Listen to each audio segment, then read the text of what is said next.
Llévense a mi esposa en lugar del dinero, pero no me toquen a mí. Chillaba el marido cuando los cobradores irrumpieron en el apartamento. Se escondió detrás del respaldo del sofá. Yo temblaba de terror, pero cuando el hombre del traje negro vio mi rostro, palideció. ¿Querías entregarnos a la hija de Alejandro Vargas? Has cometido un error fatal. Lo que le hicieron después al marido. Hola. Escriban en los comentarios de dónde son. No olviden suscribirse y dar like. Que disfruten de la escucha. Pero para entender cómo Marina terminó en el centro de esta pesadilla, hay que retroceder el tiempo solo 10 minutos, cuando en el apartamento aún reinaba el silencio. La noche no empezó con un timbrazo, sino con un estruendo monstruoso. Parecía que las paredes del edificio se estremecían por el golpe de un ariete. Marina Vargas estaba poniendo la mesa, la cena, albóndigas con puré, el plato favorito de Juan. Ni siquiera alcanzó a dejar el plato. La puerta de entrada, sólida como aseguraba su marido, una puerta metálica, simplemente salió volando del marco junto con trozos de hormigón y yeso. Cayó con estrépito en el pasillo, levantando una nube de polvo. Marina se quedó paralizada con el paño en las manos. El corazón le dio un salto y luego empezó a latirle en la garganta, impidiéndole respirar. En el vano había 3 hombres. Enormes, los hombros anchos bajo chaquetas de cuero tapaban la luz del rellano. Olían a frío, a tabaco y a desgracia inevitable. Juan, que un segundo antes estaba cómodamente sentado a la mesa hablando de las perspectivas del mercado logístico y de que pronto le compraría un abrigo nuevo, cambió de rostro al instante. En una fracción de segundo, el seguro de sí mismo empresario se convirtió en una gelatina temblorosa. Se le puso la cara gris, los labios le empezaron a temblar. Los reconoció. Bueno, hola, Juanito, dijo el que estaba en el centro. Era un hombre de unos 55 años, con un rostro como tallado en granito. Mirada pesada, barba canosa y una cicatriz que cruzaba la ceja izquierda. Dio un paso dentro del apartamento sin quitarse los zapatos, crujiendo las botas sobre los restos del marco de la puerta. Los otros 2, más jóvenes y más feroces, entraron detrás, cerrando la salida. ¿Ignacio? ¿Ignacio? Balbuceó Juan. Saltó de la silla, volcando la taza de té. El líquido caliente se derramó por el mantel, pero ni lo notó. Yo lo explicaré todo. El dinero estará. Mañana. Lo juro por mi madre, mañana. Ignacio sonrió con sorna. Una sonrisa terrible, que no prometía nada bueno. Mañana fue ayer, Juan. Y anteayer también fue mañana. $5 millones. Se acabó el tiempo. 5 millones. Marina sintió que las piernas le flaqueaban. Se agarró al respaldo de la silla para no caer. ¿De dónde? Juan decía que pedía pequeños créditos para desarrollar el negocio, pero 5 millones era el precio de su apartamento, el precio de toda su vida. Chicos, esperen. Juan retrocedió hacia el salón. Sus ojos recorrían la habitación buscando salvación, pero no la había. Tengo una operación en marcha, ya están a punto de transferir el tramo. Uno de los secuaces de Ignacio avanzó en silencio y golpeó con el puño la vitrina cara. El cristal estalló en todas direcciones. Marina gritó, llevándose las manos a la boca. Juan chilló como un perro apaleado y se lanzó detrás del sofá. Aquel mismo sofá de terciopelo beige por el que Marina había ahorrado medio año con su sueldo de directora de escuela, privándose de todo. Ahora su marido, su apoyo y protección, estaba en cuclillas detrás de ese mueble, asomando un solo ojo. No lo entendiste, Juanito, la voz de Ignacio sonaba baja, y por eso daba aún más miedo. No venimos a escuchar cuentos. Venimos a cobrar la deuda. ¿No hay con qué pagar? Entonces cobraremos en especie. El piso, el coche, los riñones. Nos da igual. Y entonces Juan hizo algo que dividió para siempre la vida de Marina en un antes y un después. Se enderezó, pero no salió de detrás del sofá. Agarró a Marina del codo, con fuerza, hasta dejarle moratones, y la empujó hacia adelante, directamente hacia los bandidos que tenía enfrente. Llévense a mi esposa. Gritó, con la voz quebrada. Llévensela en lugar del dinero. Que trabaje para ustedes.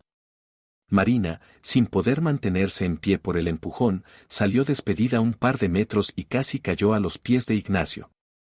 Alzó la vista, sin creer lo que oía. Le zumbaban los oídos. ¿Qué estás diciendo? Susurró, mirando a su marido. Pero Juan no la miraba a ella. Miraba a los cobradores con una esperanza enloquecida. Está sana, es fuerte, parloteaba, salpicando saliva.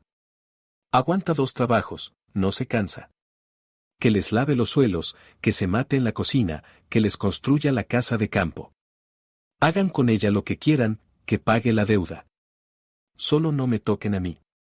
¿Oyen? A mí no me toquen. En la habitación cayó un silencio sepulcral. Incluso los hombres de Ignacio se miraron entre sí. La propuesta era tan vil, tan miserable, que hasta a quienes estaban acostumbrados a cobrar deudas con planchas les revolvió el estómago. Juan ofrecía a su esposa como esclava, como una cosa, como un televisor viejo, con tal de que no le rompieran la nariz. Marina se irguió lentamente.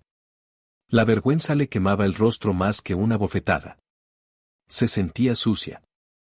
El hombre con el que había vivido 10 años, al que había sacado de depresiones, al que planchaba las camisas cada mañana, ahora la estaba vendiendo como ganado. Ignacio dio un paso hacia ella. Marina cerró los ojos, esperando un golpe o un agarre brusco. Sentía el olor de su chaqueta de cuero y de su perfume pesado. Una mano áspera y ancha le sujetó la barbilla. Mírame, ordenó Ignacio. Marina abrió los ojos. Estaban llenos de lágrimas, pero no lloró. El orgullo, forjado durante años de duro trabajo, no le permitía derrumbarse ante esa gente. Miró directamente a los ojos del jefe de los bandidos. En su mirada no había súplica, sino un desprecio helado por lo que estaba ocurriendo. Ignacio se quedó inmóvil de repente. Los dedos que le apretaban la barbilla se aflojaron. Dio un paso atrás, como si hubiera recibido una descarga. El rostro del bandido, antes rojo de ira, palideció al instante. Los ojos. Ronqueó, mirándola con un horror casi místico. Los ojos de Alejandro Vargas. En la habitación se oyó el tic-tac del reloj de la pared. Ignacio pasó lentamente la mirada de Marina a sus hombres y rugió de tal forma que los cristales vibraron, alto. Manos fuera. Los hombres, ya listos para empezar a inventariar los bienes, se quedaron firmes. Ignacio volvió a mirar a Marina, pero ahora en su mirada no había amenaza. Había reconocimiento. Y miedo. Un miedo profundo, reverencial. Perdón, gruñó él, retrocediendo un paso. Y luego su rostro se deformó de furia. Se volvió hacia el sofá, detrás del cual Juan seguía escondido. En 2 zancadas Ignacio cubrió la distancia, se inclinó por encima del respaldo y agarró a Juan del pelo. «Ven acá, escoria». Rugió, arrastrando al marido de Marina hasta el centro de la habitación como a un cachorro que ha hecho una trastada. Juan chillaba y pataleaba, intentando aferrarse a la alfombra. Ignacio lo arrojó al suelo con tal fuerza que el parquet crujió lastimosamente. ¿A la hija de quién querías endosarme? Ignacio se cernía sobre Juan, escupiendo saliva. Cuando pediste el dinero, dijiste que administrabas la herencia de los Vargas. Yo pensé que mentías sobre las acciones de la fábrica. ¿Y resulta que estás casado con la hija de Alejandro y pretendías saldar la deuda con ella? En esta ciudad, por una sola mirada torcida hacia ella te entierran en cemento y nadie pregunta cómo te llamabas. Marina estaba de pie, con la espalda pegada a la pared. El apellido Vargas no le decía nada. Era huérfana, criada en un internado. Pero el tono de Ignacio no dejaba dudas, ese nombre aquí valía más que la ley. Ignacio le dio una patada a Juan en las costillas, obligándolo a encogerse. «De rodillas», ordenó el cobrador. «Ya». Juan, sollozando y embarrándose la cara de mocos, consiguió ponerse de rodillas. «Escribe», Ignacio le lanzó delante una hoja arrugada y un bolígrafo. «Yo, Juan Ortega, reconozco una deuda de $5 millones. Me comprometo a devolverla. Escribe, basura. Con la mano temblorosa, Juan garabateó la confesión. Ignacio arrancó la hoja, comprobó la firma y la dobló con cuidado, guardándola en el bolsillo interior. Y ahora lo más interesante, la voz de Ignacio se volvió helada. Marina, mire lo que su querido esposo nos dejó como garantía real. El piso está a nombre de su mamá, ya lo comprobamos, de ahí no hay nada que sacar. Ignacio metió la mano en el bolsillo y sacó un documento doblado en dos y un folleto colorido. Los arrojó sobre la mesita frente a Marina. Con las piernas de algodón, Marina se acercó a la mesa. El primer documento era una póliza de seguro de vida. A su nombre. Contratada exactamente hacía un mes. La suma asegurada en caso de fallecimiento, $10 millones. Beneficiario, Juan Ortega. Marina levantó la vista hacia su marido. Juan dejó de gimotear y se aplastó contra el suelo, sin atreverse a mirarla. Y esto, Ignacio señaló el folleto brillante, es el viaje que reservó. Un tour romántico para dos. Patagonia montañosa. Senderos peligrosos. Salida en una semana. Marina miró la imagen satinada del acantilado sobre el río de montaña. Las fechas del tour coincidían perfectamente con el inicio de la cobertura total del seguro. Él no solo quería que usted fregara suelos, Marina, dijo Ignacio en voz baja, mirándola con sombría compasión. No pensaba venderla como esclava. Planeaba matarla. Un accidente en las montañas.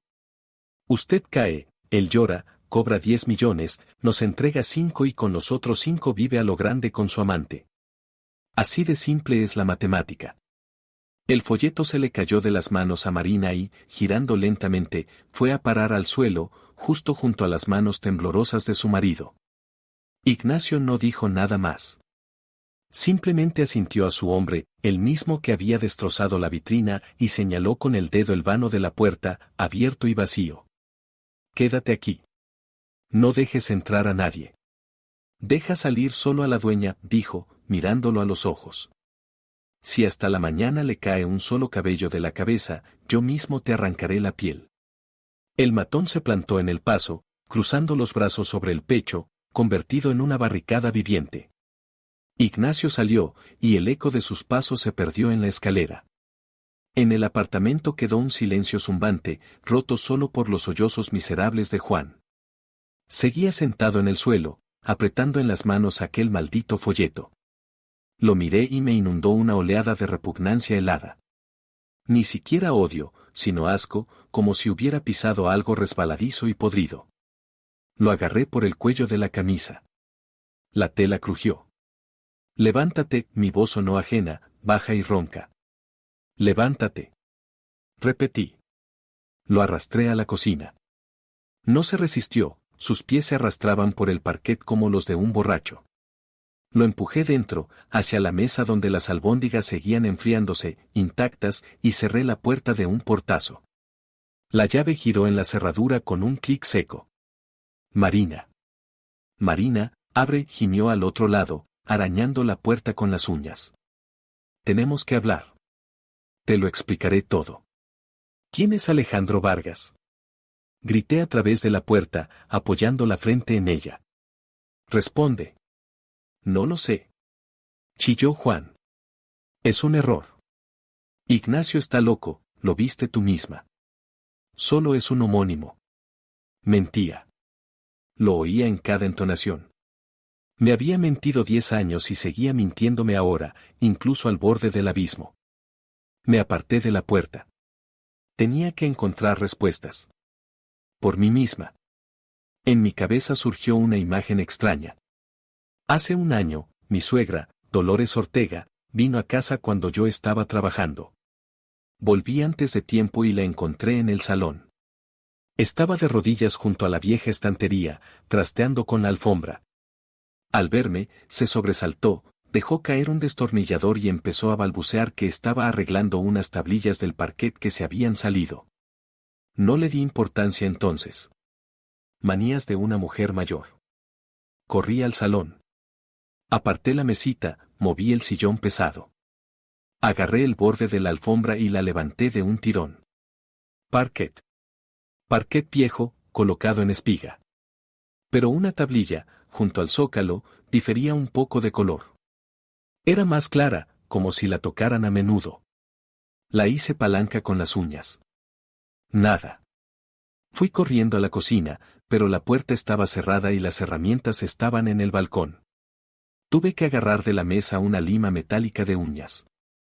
La punta entró en la rendija. Presioné. La madera cedió con un leve crujido. Debajo había un hueco. No una solera de hormigón, sino una cavidad cuidadosamente ahuecada. ¿Un escondite? Con los dedos temblorosos saqué de allí una carpeta plástica gruesa. Dentro había 2 papeles. Ni dinero ni diamantes. Solo 2 hojas amarillentas. Desplegué la primera. Un certificado de nacimiento. Marina Vargas. Fecha de nacimiento, la mía. Lugar de nacimiento, esta ciudad. Padre, Alejandro Vargas. Madre, Elena Vargas. Me subió un calor sofocante. En el orfanato me decían que me habían encontrado en la estación de autobuses, que no llevaba documentos. Expósito, decían las cuidadoras. ¿Y aquí? Negro sobre blanco. Tomé el segundo documento. Una libreta de ahorros. De las antiguas. A mi apellido de soltera, Vargas. Abrí la última página. Saldo, $0, 0 centavos.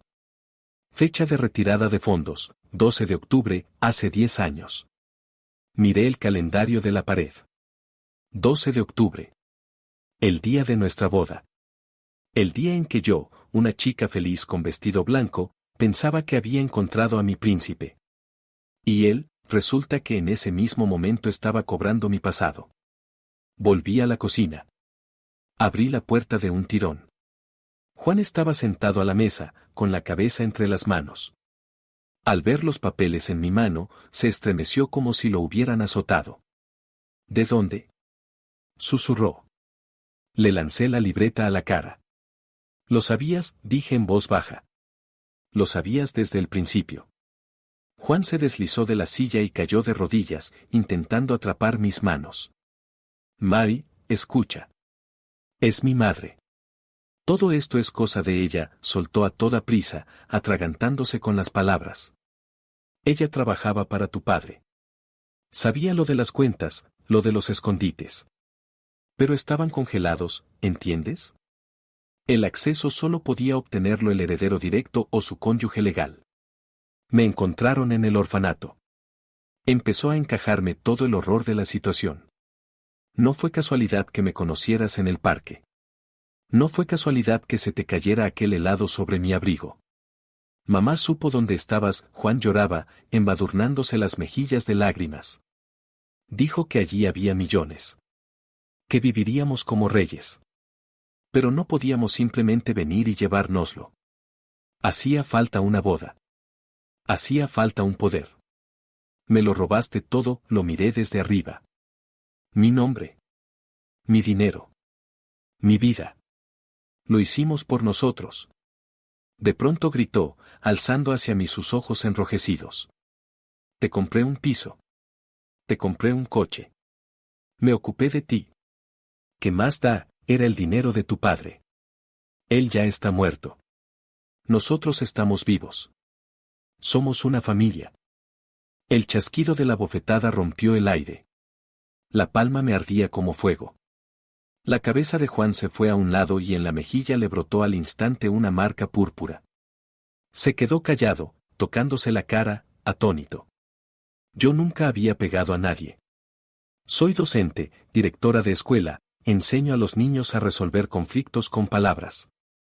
Pero ahora ya no quedaban palabras. Solo un vacío zumbante por dentro. No te atrevas, susurré. No te atrevas a pronunciar la palabra familia. Me di la vuelta y fui hacia el recibidor. No podía respirar en ese apartamento. Las paredes aplastaban, el aire parecía envenenado de mentiras. Necesitaba un lugar donde yo fuera yo. Donde me respetaran por lo que soy, no por ser hija de alguien o esposa de alguien. La escuela. Mi despacho. Mi fortaleza. ¿A dónde vas? Me gritó Juan a la espalda. No puedes irte. Ahí fuera están los matones. No respondí. Me eché el abrigo encima, agarré las llaves y salí al rellano. El guardia de Ignacio se hizo a un lado, dejándome pasar en silencio. Ni siquiera me miró, como si yo fuera un fantasma. La calle me recibió con un viento helado, pero me daba igual. Casi corría. La escuela estaba a solo 2 manzanas. Era mi refugio. Allí, entre planes de estudio y dibujos de niños, esperaba encontrar al menos una pizca de sentido común. El edificio de la escuela se alzaba como una masa oscura. No había luces en las ventanas. Abrí la pesada puerta de entrada con mi llave, desactivé la alarma. La quietud de los pasillos normalmente me calmaba, pero hoy parecía siniestra. Cada uno de mis pasos retumbaba en el suelo de baldosas. Subí al segundo piso, hacia la secretaría. Extendí la mano hacia el pomo de mi despacho, pero estaba sin cerrar. ¡Qué raro! Yo siempre lo cerraba con 2 vueltas. Empujé la puerta y me quedé clavada en el umbral. Dentro había luz, solo la lámpara de escritorio, creando un círculo amarillo en la penumbra. Junto a mi caja fuerte, empotrada en la pared detrás del retrato de un clásico de la literatura, había 2 mujeres. Una era Valentina, mi subdirectora. Mi amiga, con la que tomábamos café cada mañana y hablábamos de nuevas metodologías.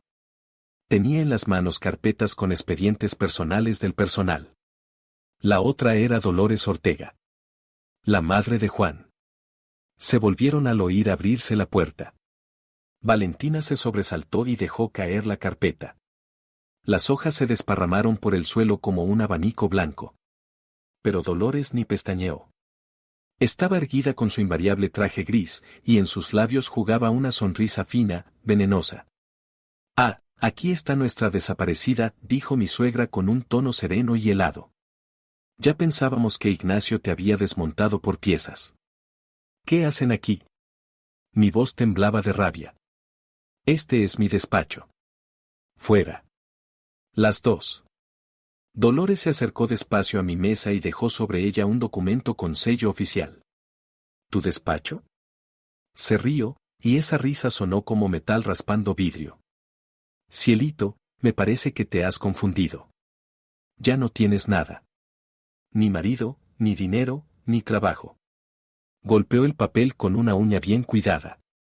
Contrato de donación, explicó, saboreando cada palabra. Con fecha de ayer. Tu marido idiota, por salvar su pellejo, puso el piso a mi nombre. Para que los cobradores no lo embargaran. Así que tú, querida, ahora no vuelves a casa, sino a la calle. Ahora eres una indigente. Y en mi piso. Hizo una pausa, mirándome con el triunfo de una vencedora, no toleraré a extraños. Miré a Valentina. Apartó la mirada, pero alcancé a ver el brillo de una cadena de oro en su cuello, la misma que Juan supuestamente había perdido hacía medio año. El suelo se me iba. Estaba en mi despacho, pero me sentía como si me hubieran vuelto a echar, como hace 20 años, a la puerta del orfanato con una maleta. Solo que ahora no tenía ni maleta. Salí disparada de la escuela sin recordar cómo. El aire nocturno me quemó los pulmones, pero no enfrió la rabia hirviendo en el pecho. Las piernas me llevaron solas de vuelta al edificio, a ese lugar que durante 10 años creí mi fortaleza y que resultó ser una trampa. Al llegar al portal, tiré de la manilla. Cerrado. El portero automático callaba. Tecleé el código del apartamento, error. Otra vez, error. Levanté la cabeza. En el tercer piso, en nuestro balcón, había luz. La puerta del balcón se abrió de golpe y salió Dolores. Ya no era la señora contenida del traje de oficina que 5 minutos antes había estado en mi despacho. Ahora estaba actuando para el público. «Lárgate», gritó a todo el patio, llevándose las manos al pecho de forma teatral. «Lárgate, desagradecida. Llevaste a mi hijo al borde del suicidio. Nos hundiste en deudas con tus caprichos». Su voz rebotaba por el patio dormido. En las ventanas de los vecinos empezó a encenderse la luz. La gente salía a los balcones, la misma gente cuyos hijos yo enseñaba, a la que saludaba cada mañana. La abuela Consuelo del primero, la familia Castro del quinto. Me miraban, despeinada, con el abrigo abierto, de pie en plena noche bajo las ventanas de mi propio apartamento. Gente buena, miren. Vociferaba mi suegra. Ahí la tienen, la santa directora. Se gastó todo el dinero del marido y ahora viene a armar escándalo, amenaza. Voy a llamar a la policía. Abrí la boca para gritar que era mentira, que ellos eran los ladrones, pero la voz me tembló traidoramente. La vergüenza, pegajosa y ardiente, me cubrió entera. Los vecinos susurraban. Alguien negaba con la cabeza. Nadie bajó a preguntar qué había pasado. En sus ojos yo ya era culpable, al fin y al cabo, una madre no puede mentir así sobre su nuera a gritos en el patio, ¿verdad? Retrocedí un paso. Luego otro. No tenía a dónde ir. No tenía llaves, no tenía dinero, el teléfono se había quedado en el apartamento. Estaba en medio de mi barrio como una apestada. De pronto, la oscuridad del patio fue atravesada por la luz de unos faros potentes. Un enorme todoterreno negro subió al bordillo, espantando a los gatos, y frenó justo delante de mí. La ventanilla de la puerta delantera bajó suavemente. Sube, ordenó Ignacio, seco. Me quedé paralizada. ¿Subirme al coche de un mafioso que una hora antes había amenazado a mi marido? Pero no había elección. Arriba, mi suegra seguía chillando, y abajo me miraban los ojos condenatorios de los vecinos. Abrí la puerta y me dejé caer en el asiento de cuero. El coche arrancó de golpe antes de que pudiera ponerme el cinturón. Volábamos por las calles nocturnas, saltándonos los semáforos en amarillo. Ignacio guardaba silencio, apretando el volante hasta que los nudillos se le pusieron blancos. ¿A dónde vamos? Pregunté en voz baja, viendo cómo las calles conocidas daban paso a zonas industriales y barrios de casas bajas. A casa, respondió sin girar la cabeza. A tu verdadera casa. Salimos de la ciudad. El asfalto se convirtió en un camino de tierra. El bosque se cerraba sobre la carretera como un muro denso. 10 minutos después, los faros iluminaron unas altas puertas de hierro forjado, cubiertas de parra salvaje. Detrás, en lo profundo de un jardín abandonado, se adivinaba la silueta de una casa enorme. Ignacio bajó, sacó del maletero una linterna potente y unas cizallas. Un chasquido, y la cadena de la puerta cayó sobre la hierba. Entramos, ordenó. Nos detuvimos junto al porche. La casa parecía un gigante dormido. Antigua mampostería de ladrillo, ventanas altas tapiadas con tablas. No era una simple casa de campo. Era una mansión de las que ya no se construyen, severa, oscura y majestuosa. ¿Esta es la casa de campo de mi padre? Pregunté al bajar. La hierba alta me llegaba a los tobillos. Es su fortaleza, corrigió Ignacio. Se acercó a la maciza puerta de roble. No tenía cerradura visible. Solo un panel extraño de vidrio oscuro a la altura de los ojos. Dolores pasó 10 años intentando entrar aquí, sonrió Ignacio. Amenazó con dinamita, contrató hackers. Pero Alejandro era más listo. Sistema Ciudadela. Lee la retina del ojo de un familiar consanguíneo directo. Se apartó y me invitó a acercarme con un gesto. Mira el vidrio, Marina. Solo mira. Me acerqué. El corazón me latía en la garganta. Miré la superficie oscura del panel. Un segundo de silencio. Luego un zumbido suave, un destello de luz verde y un pesado chasquido gutural de los mecanismos dentro de la puerta. La hoja, que debía pesar media tonelada, se deslizó suavemente a un lado. Desde dentro no salió olor a humedad, sino a madera seca, polvo de libros y tiempo. Ignacio accionó el interruptor del vestíbulo. Se encendió una enorme lámpara de cristal que inundó el hall con una luz cálida. Me quedé sin aliento. Era un museo. En las paredes, cuadros con marcos pesados. En el suelo, alfombras persas que conservaban la viveza de los colores. Muebles de caoba cubiertos con fundas blancas, como fantasmas. Avancé por el pasillo, rozando las paredes con los dedos, y con cada paso la niebla de mi cabeza se disipaba. Recordaba ese olor. Recordaba el crujido del tercer escalón de la escalera. Recordaba cómo me escondía detrás de esas cortinas pesadas jugando al escondite. Yo estuve aquí. Susurré. No soy del orfanato. Viví aquí. Hasta los 7 años, asintió Ignacio, siguiéndome. Cuando mataron a tu padre, te escondieron. Falsificaron los documentos y te enviaron a un internado en otra región. Para que nadie te encontrara. Creyeron que así sería más seguro. Y resultó que... Entramos en el despacho. Un enorme escritorio de roble, un sillón de cuero, paredes cubiertas de libros de suelo a techo. Sobre el escritorio, bajo una capa de polvo, había un marco con una fotografía. La tomé en mis manos. Una foto en blanco y negro. Mi padre, un hombre alto y elegante, de mirada bondadosa, sentado en ese mismo escritorio. A su lado, una mujer joven con una carpeta de documentos. Sonreía, pero sus ojos no miraban a mi padre con amor, sino con una envidia codiciosa y depredadora. Era Dolores. Joven, hermosa, pero ya entonces peligrosa. ¿Era su secretaria?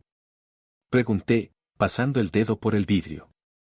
Su asistente personal, respondió Ignacio. Confiaba en ella. Demasiado. Dejé la foto y noté en el borde del escritorio una libreta gruesa con tapas de cuero. Un diario. Estaba allí como si mi padre acabara de levantarse del escritorio y hubiera salido un momento. La pluma yacía al lado, sin el capuchón. Abrí la última página. Fecha, 25 de agosto. El día de la muerte de mi padre. La letra era rápida, nerviosa, las letras bailaban. Despedí a Dolores. La pillé robando del fondo de salarios. Gritó, amenazó con que me arrepentiría. Dijo que sabía lo de Marina. Hay que cambiar los documentos y sacar a mi hija de inmediato. Mañana mismo. Pasé la página. Había otra anotación, hecha más tarde, al parecer con la mano temblorosa. La tinta se había corrido en algunos puntos. La cabeza me estalla. Qué raro, nunca sufrí migrañas. Si me pasa algo, revisen el té. Dolores vino hoy a pedir perdón, lo preparó ella misma. Insistió en que bebiera la infusión de hierbas. El diario se me cayó de las manos. El golpe sordo contra el suelo sonó como un disparo. Un frío helado y penetrante me inmovilizó el cuerpo. De forma mecánica me llevé la mano a la sien. Al lugar donde desde hacía medio año pulsaba un dolor sordo y persistente. Migraña. Susurré. Los recuerdos me golpearon en avalancha. Juan, trayéndome con cariño una taza de té por las noches. Mamá me dio una mezcla especial, bébela, Marina, es para el cansancio. Dolores, que cada domingo me preparaba personalmente un termo para llevar al trabajo. Bebe, hijita, es una receta familiar, buena para los vasos. Yo bebía. Bebía esa porquería cada día. Y cada día me sentía peor. Debilidad, mareos, náuseas por la mañana. Lo achacaba al estrés, al exceso de trabajo en la escuela. No solo querían el seguro, mi voz temblaba de horror. Ignacio, me estaban envenenando. Lentamente. Para que pareciera una muerte natural o un accidente por mareo en las montañas. Ignacio se acercó, su rostro se ensombreció. Levantó el diario del suelo. Entonces no es solo fraude, dijo con voz apagada. Es asesinato. Doble. Uno ya lo cometieron, el otro lo estaban preparando. Miré mis manos. Temblaban. Sentía como si dentro de mí estuviera contando una bomba. El veneno estaba en mí. Ahora mismo. Pero en lugar de pánico llegó la ira. Una ira fría y calculadora, la ira de la hija de su padre. Levanté la vista hacia Ignacio. Ya no había miedo en mis ojos. Llévame al hospital, dije con firmeza. Necesito un análisis de sangre para toxinas. De inmediato. ¿Y después? Después volveremos a la ciudad. Y juro por la memoria de mi padre que responderán por cada gota de ese té. Salimos del hospital ya de madrugada. Los médicos hicieron un lavado y me pusieron un suero, pero dijeron que el veneno se había acumulado durante meses. Haría falta tiempo para eliminar esa basura. Pero yo no tenía tiempo. Ignacio me llevó de vuelta a la casa de campo. Ahora ya no era una mansión abandonada, sino mi cuartel general. Por el perímetro ya estaban apostados sus hombres, tipos fornidos que me saludaban con un gesto silencioso cuando pasaba junto a ellos. Me sentía como una general antes de la batalla decisiva. Subí al dormitorio de mis padres. En el enorme armario colgaban las cosas de mi madre. Olían a lavanda y a algo indefiniblemente familiar. Saqué de la percha un abrigo, estricto, negro, de caro cachemir. Me quedaba perfecto.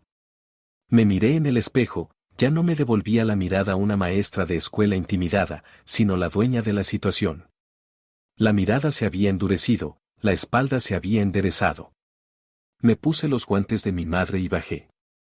A la escuela, le dije a Ignacio. Llegamos a la escuela exactamente a las 8:30. En el patio ya se amontonaban padres y niños.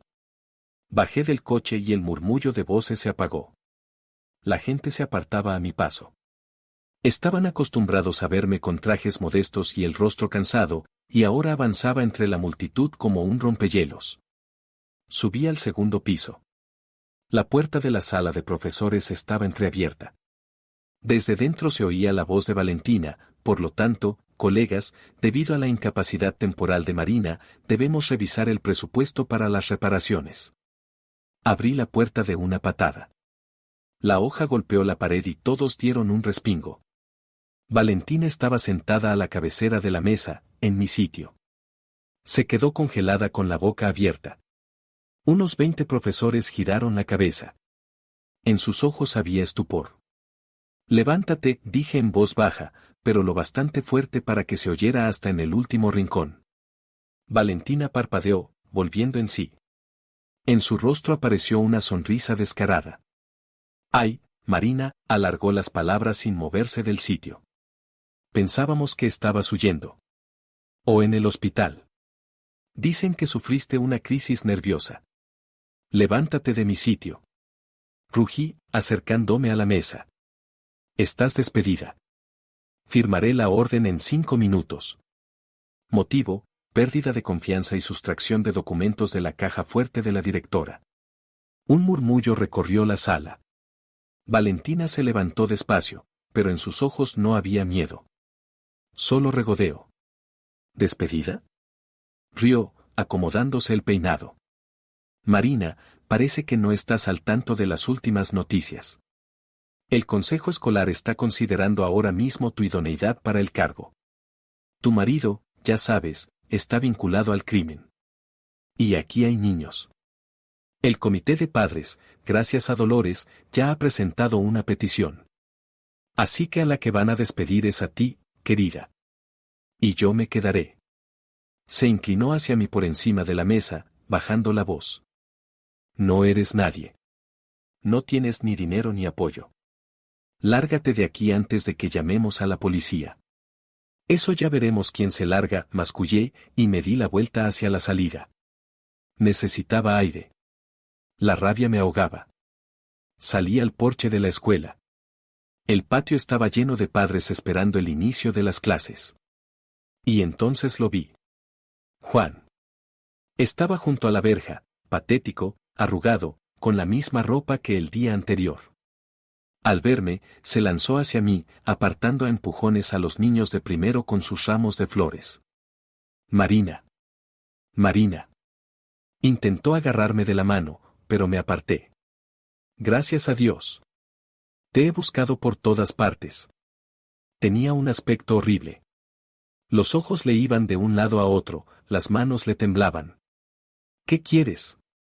Pregunté, mirándolo como si no existiera. Perdóname, cayó de rodillas directamente sobre el asfalto, sin importar la suciedad ni las miradas. Soy un idiota. Un cobarde.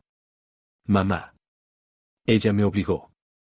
Dijo que si no ponía el piso a su nombre, los cobradores nos matarían a los dos. Quería salvarnos. A nuestro alrededor empezó a formarse un corro. Los padres sacaban los teléfonos, alguien estaba grabando.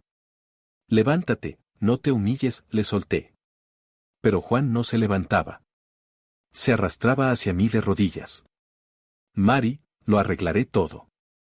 Iré a la policía. Declararé contra mi madre. Contaré lo del veneno, la falsificación de la firma, todo. Solo ayúdame. ¿Ayudarte? Repetí. ¿Con la deuda? Tragó saliva, mirándome con ojos suplicantes. Ignacio. Él me matará. Págale. Ahora tienes acceso a la herencia. Paga y empezaremos de cero. Te llevaré en brazos. Te amo. Te amo. Esa palabra sonó como un escupitajo. Metí la mano en el bolsillo del abrigo. Juan se quedó inmóvil, en sus ojos brilló una esperanza codiciosa. Pensó que sacaría un cheque. O dinero. Saqué un sobre blanco y grueso. Toma, dije, tendiéndoselo. Juan lo agarró con dedos temblorosos. Rasgó el papel con los dientes, apresurado, anticipando la salvación. Gracias, cariño, gracias, murmuraba. Volcó el contenido en la palma de la mano.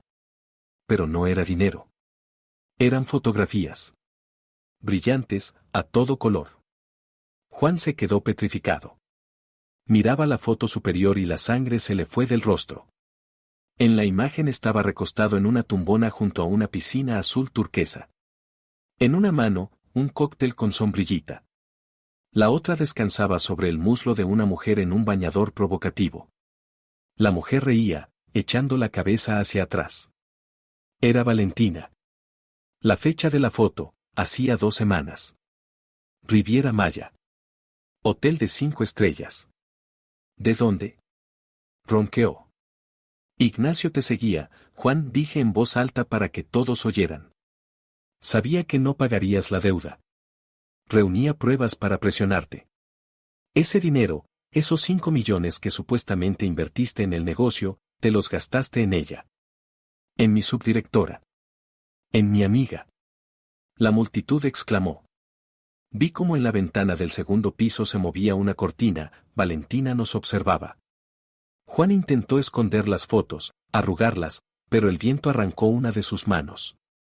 Cayó a los pies de la presidenta del comité de padres, una mujer severa con gafas. La recogió, la miró y frunció el gesto con repugnancia. ¿Me pides que pague tu libertinaje? Mi voz sonaba como acero. ¿Me pides que te salve cuando planeabas mi muerte por el seguro? ¿No es lo que crees? Chilló Juan, intentando levantarse. Es Photoshop. Una provocación. Presento la demanda de divorcio, Juan, sentencié. Hoy mismo.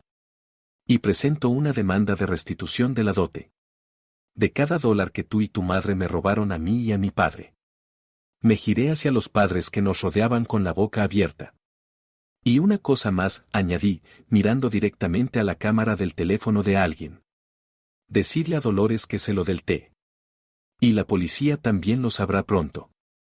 Me di la vuelta y caminé hacia el coche de Ignacio. Juan gritaba algo a mis espaldas, pero ya no lo escuchaba.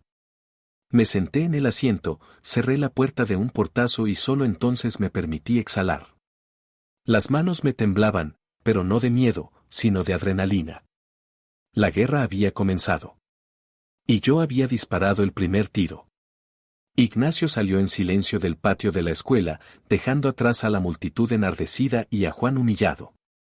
Pero sabía que aquello era solo la primera victoria, y que Dolores no se rendiría tan fácilmente. La había subestimado. Al día siguiente la ciudad despertó con una nueva bomba informativa. Yo estaba sentada en la cocina de la casa de mi padre, bebiendo agua limpia, ahora temía cualquier té que no preparara yo misma con bolsitas y mirando la tableta que me había traído Ignacio. En la portada del portal local de noticias La Verdad de la Ciudad había un titular estridente, impostora en la escuela, la directora Marina Ortega, una paciente fugada de una clínica psiquiátrica. Las manos me temblaron. Abrí el artículo. Allí había una entrevista a Dolores. Estaba sentada en la redacción, secándose los ojos secos con un pañuelo, y contaba una historia lacrimógena sobre cómo su nuera loca se había creído hija del gran Vargas. Marina siempre estuvo obsesionada con esa familia, pontificaba mi suegra en la pantalla. Recortaba artículos, copiaba los modales. La compadecíamos, la tratábamos. Pero la enfermedad progresa. Es peligrosa para los niños. Pero lo peor estaba más abajo. Una foto. En ella, Dolores abrazaba a una joven, una rubia de rasgos marcados, que recordaban vagamente a mis fotos de niña.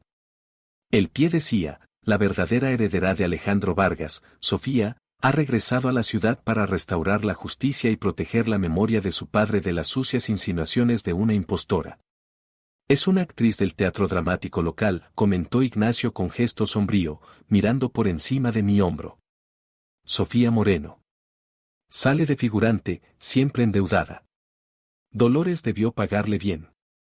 Arrojé la tableta a un lado. No me van a creer, susurré. No tengo los originales, están en el escondite, y no me dio tiempo a sacarlos.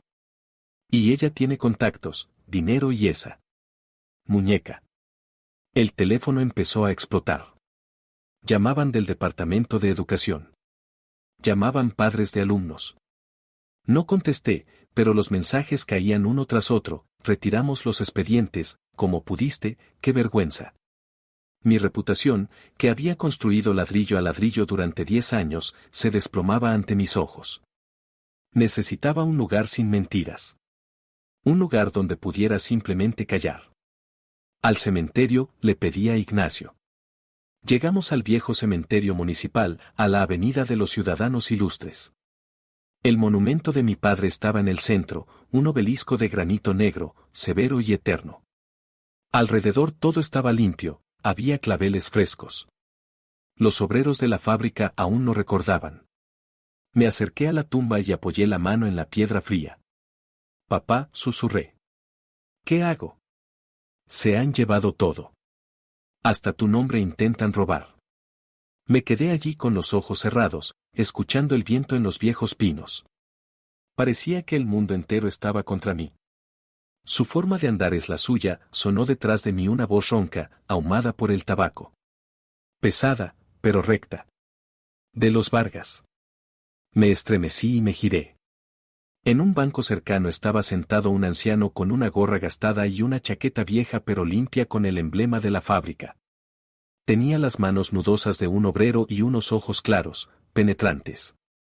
¿Quién es usted?, pregunté, secándome las lágrimas. El viejo se levantó despacio, apoyándose en un bastón. Emilio. Capataz del taller de fundición. Lo fui mientras tu padre vivía. Y cuando él faltó, cerraron el taller y a nosotros. A la calle. Se acercó, escrutándome el rostro. Te vi de pequeña, Marina. Corrías a nuestro taller, intentabas atrapar las chispas. Tu padre te reñía, pero estaba orgulloso. Crece el relevo, decía. ¿Me reconoció? Me sorprendí. ¿Después de tantos años? La sangre no es agua, sonrió Emilio. ¿Y esa muñeca que enseñan en los periódicos? P.F. Ojos vacíos, manos blancas. No es de nuestra estirpe. Guardó silencio un momento, mirando el monumento. Nosotros, los de la fábrica, nunca creímos que Alejandro muriera solo. Decían, el corazón. Y él tenía el corazón como un motor. Sabíamos que se había calentado una serpiente en el pecho. A esa Dolores, la secretaria. Ella lo envenenó, dije en voz baja. Y a mí también me envenenaba. Emilio apretó el pomo del bastón hasta que se le pusieron blancos los dedos. Entonces es verdad, roncó. Escucha, hija. Los de la fábrica te respaldarán. A esa Dolores y a su hijito los levantamos en horcas si hace falta. Pero necesitamos un papel. Pruebas. Para que no sea solo un motín, sino por la ley. Para callar al alcalde, come de la mano de Dolores. Pruebas. Pensé. Mi padre tenía un libro negro. Lo mencionaba en el diario. Allí estaba toda la contabilidad, todas las trampas de Dolores. Pero en la casa yo no lo encontré.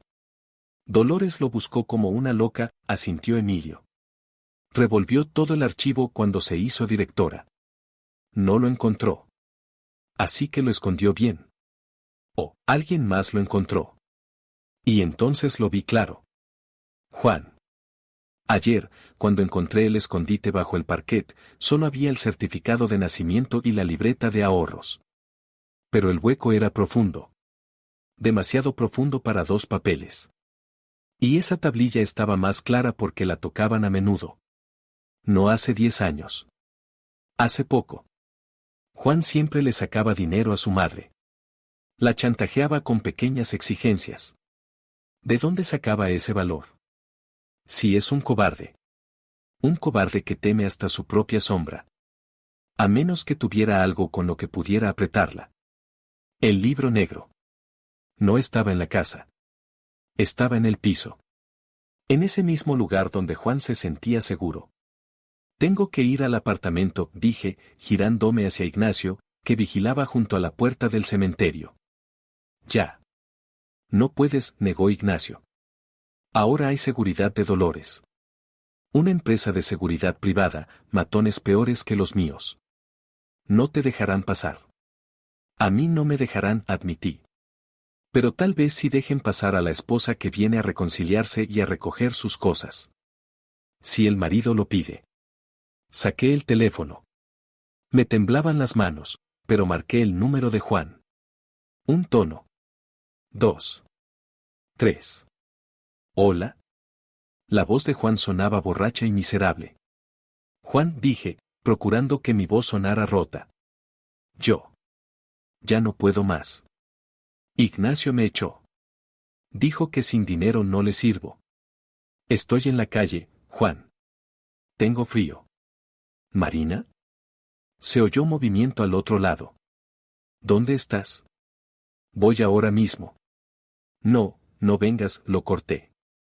Solo necesito recoger mis cosas. El abrigo de invierno, las botas. Y, estoy dispuesta a hablar. Quizá tienes razón. Quizá deberíamos intentarlo desde el principio. Sin tu madre. Claro. Claro, cariño. Casi lloraba de felicidad. Ven. Mamá no está, se fue a una entrevista. Avisaré a los guardias. Solo ven. Media hora después estaba ante la puerta de nuestro, ya no nuestro, apartamento. Ignacio se quedó en el coche para no levantar sospechas. Abrió Juan. Apestaba a coñac, la camisa estaba desabrochada hasta el ombligo. Entra, entra rápido. Intentó abrazarme, pero me aparté con habilidad, pasando al pasillo. Solo vengo por mis cosas, Juan. Me las recojo rápido y hablamos. El apartamento era un desastre. Botellas en la mesa, ropa tirada. Debía estar celebrando la victoria o ahogando la pena. Entré en el dormitorio, abrí el armario y empecé a meter ropa en una bolsa de forma ostentosa. Juan se quedó en el umbral, cambiando el peso de un pie a otro. Mari, ¿qué pasa? ¿Nos tomamos algo? Tengo un buen coñac. Juan, tráeme agua, por favor, pedí sin girarme. Tengo la garganta seca. Ahora. Enseguida. Se fue contento a la cocina. En cuanto sus pasos se apagaron, dejé la bolsa y me lancé al salón. Aquel mismo sofá. El sofá de terciopelo beige detrás del que se escondía ayer. Su lugar favorito. Su madriguera. Corrí hacia el sofá. No me puse a buscar escondites en el suelo.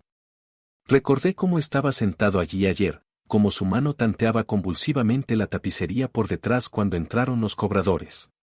No solo se sujetaba, estaba comprobando algo. Volqué el sofá de un tirón. Pesado, maldito. Por debajo había una tela técnica negra. En un punto, junto a una de las patas, la costura estaba burdamente remendada con hilos de otro color. Blancos. Juan ni siquiera sabía coser bien. Arranqué la tela.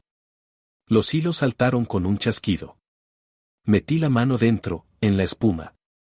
Los dedos tocaron algo duro. Aquí estás, susurré. Saqué un pequeño bulto envuelto en cinta aislante. La rompí. Dentro había una memoria USB vieja y gastada y una pequeña libreta con tapa negra. En la portada, en relieve, el emblema de la fábrica Vargas. Abrí la libreta. La letra de mi padre. Columnas de cifras, apellidos, esquemas de comisiones ilegales. Y en cada página, anotaciones con bolígrafo rojo hechas por la mano de Dolores. Sus firmas. Sus iniciales. Era una bomba. No solo una prueba de robo, sino la crónica completa de cómo saqueaba la fábrica incluso en vida de mi padre. Y la memoria USB.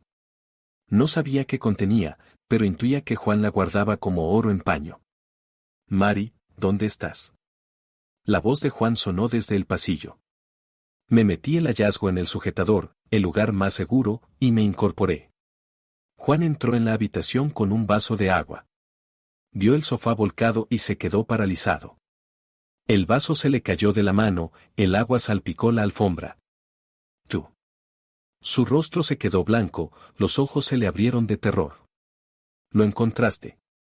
Se lanzó hacia mí, de pronto sorprendentemente rápido para alguien borracho. Dámelo. Chilló, agarrándome de los brazos. Dámelo, puta. Es mi seguro. Ella me matará sin eso. Te matará igual, idiota. Le grité, empujándolo. Te ha utilizado. Me agarró del pelo. Dámelo. No te dejaré ir. Le di un rodillazo en la entrepierna. Fuerte. Poniendo en ese golpe todo el dolor de 10 años de mentiras. Juan aulló y se dobló, boqueando. Salté sobre él y me lancé hacia la puerta. Seguridad. Gritó él, rodando por el suelo. Detenedla. Es una ladrona. Salí disparada al rellano.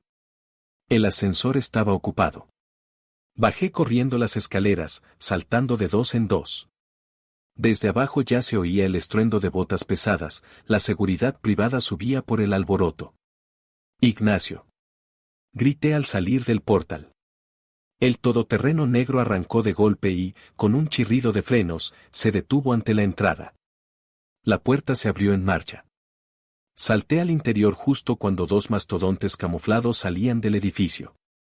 Uno intentó agarrar la manilla, pero Ignacio aceleró y el guardia salió despedido contra los arbustos. Huimos a toda velocidad del patio.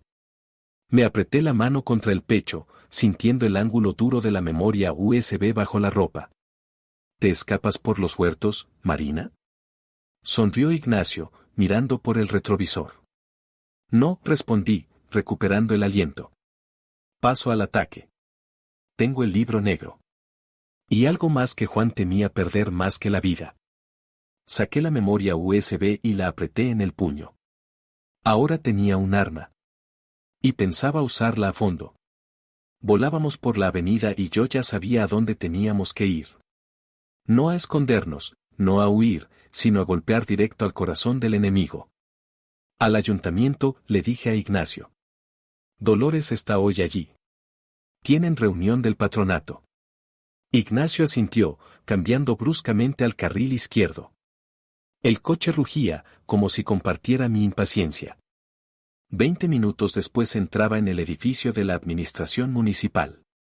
La seguridad intentó detenerme, mi aspecto distaba mucho de ser protocolario, el pelo revuelto, el abrigo abierto, los ojos en llamas. Pero Ignacio dio un paso al frente, mostró algún tipo de credencial, ni siquiera sabía que la tuviera, y rugió de tal modo que abrieron el torno sin hacer preguntas. La encontré en la sala pequeña de reuniones. Dolores estaba sentada a la cabecera de la mesa, rodeada de funcionarios, pontificando sobre innovaciones en educación. Al verme, se interrumpió. El silencio se volvió denso como el algodón. Me acerqué a la mesa y, de un golpe seco, dejé caer delante de ella la libreta negra. ¿Innovaciones, dice?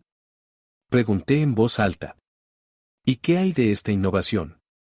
Un esquema de lavado de dinero a través de la reforma de la escuela. 10 años. Cada año, millones de dólares. Dolores palideció. Reconoció el cuaderno.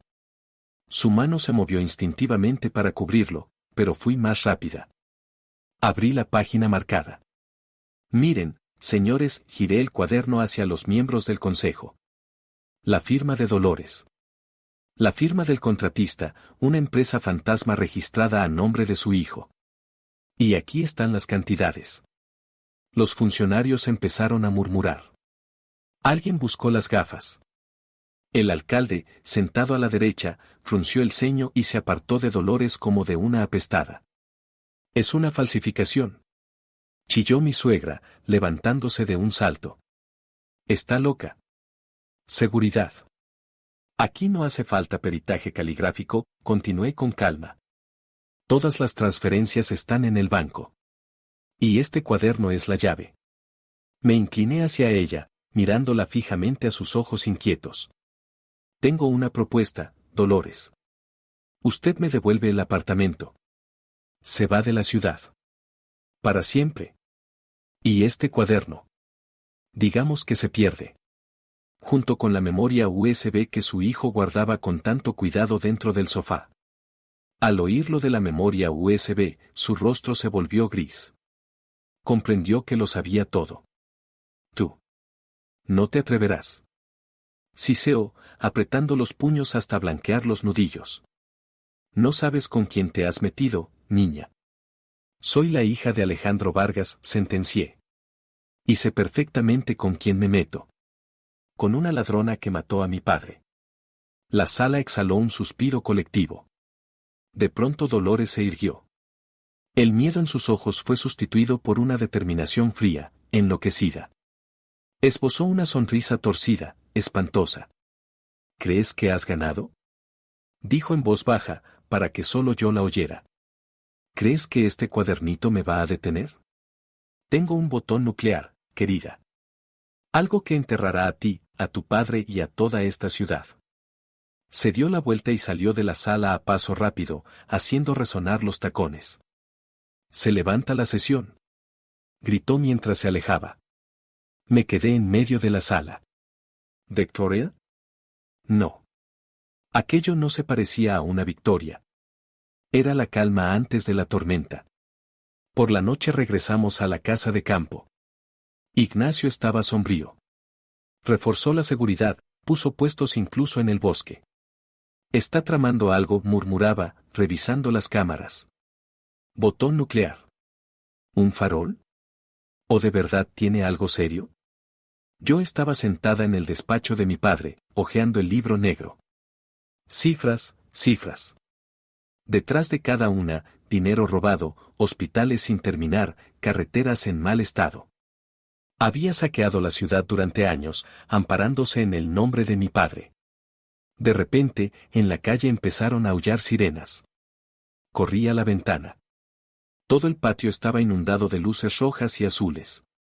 Coches de policía, furgones, fuerzas especiales con máscaras. No llamaron a la puerta, la embistieron. Todos al suelo. Unidad antidisturbios. La puerta de la casa saltó de las bisagras. El vestíbulo se llenó de hombres de negro con armas automáticas. Grité cuando me empujaron brutalmente contra la pared. Manos a la cabeza. Ignacio salió de la cocina con calma, levantando las manos. Al instante 3 se le echaron encima, lo tiraron al suelo y le retorcieron los brazos a la espalda. Chasquearon las esposas. ¿Ignacio Ramos? Ladró un agente con pasamontañas. Queda detenido bajo sospecha de organización criminal, extorsión y tenencia ilegal de armas. Es un error. Grité, intentando zafarme. Es mi guardaespaldas. No ha hecho nada. Silencio. Rugió el agente. Registro. Buscamos armas y drogas. Hemos recibido un aviso de que aquí hay una base de un grupo criminal. Vi como uno de los policías encontraba en una maceta una bolsa con polvo blanco que él mismo había metido allí un segundo antes. Una trampa. Sucia, descarada. Dolores no esperó a ningún juicio. Simplemente eliminó mi única protección con las manos de una policía vendida. Levantaron a Ignacio del suelo. Tenía el labio roto, pero la mirada seguía clara y dura. Me miró. Marina. Gritó cuando lo arrastraban hacia la salida. Escucha con atención. La estatua del fundador. ¿Oyes? La estatua del fundador. Cállate. Un policía le golpeó la espalda con la culata. A Ignacio lo sacaron a rastras y lo arrojaron al furgón policial. Los vehículos arrancaron y desaparecieron en la noche tan rápido como habían llegado.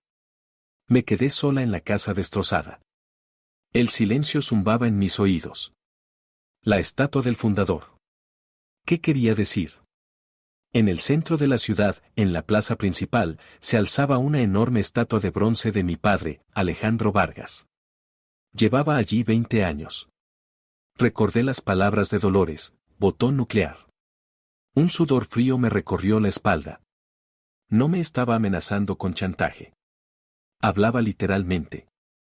De niña, mi padre me contaba un cuento sobre un rey que escondió su corazón dentro de un gigante de piedra. Yo pensaba que era solo un cuento. Pero mi padre era ingeniero. Le encantaban los escondites. El botón nuclear no era una bomba. Era algo que le daría poder absoluto. El original de la escritura de donación de las tierras. De todas las tierras bajo la fábrica, bajo media ciudad. Un documento que se consideraba perdido. Si ella lo encontraba y lo destruía, la fábrica quebraría, la ciudad perdería su empresa principal y los terrenos se venderían para centros comerciales. Y ella sabía dónde estaba. Agarré el teléfono. El feed de noticias se llenaba de alertas urgentes, urgente. En el centro de la ciudad ha comenzado una restauración de emergencia del monumento a Vargas. La plaza está acordonada. En la foto se veían andamios, focos y Dolores con casco, dando órdenes a los obreros con martillos neumáticos. No lo estaba restaurando. Lo estaba abriendo. Estaba sola. Sin protección, sin coche, la policía se había llevado las llaves en mitad del bosque, de noche. Pero sabía una cosa, no iba a dejar que llegara al corazón de mi padre. Salí corriendo de la casa. En el garaje estaba la vieja motocicleta de mi padre con sidecar. No sabía si funcionaba, pero no había opción. Pateé el pedal de arranque. Una vez. Otra. El motor estornudó, tosió y de pronto rugió, soltando nubes de humo a su lado. Me puse el viejo casco, que olía a gasolina, y apreté el embrague. Aguanta, papá, susurré. Ya voy. La vieja moto rugía como una bestia herida, rasgando el silencio nocturno. El viento me golpeaba la cara, colándose bajo el casco, pero no sentía el frío. Dentro de mí ardía un incendio. Entré en la ciudad ignorando los semáforos. Faltaban solo un par de manzanas para la plaza cuando vi el resplandor de los focos.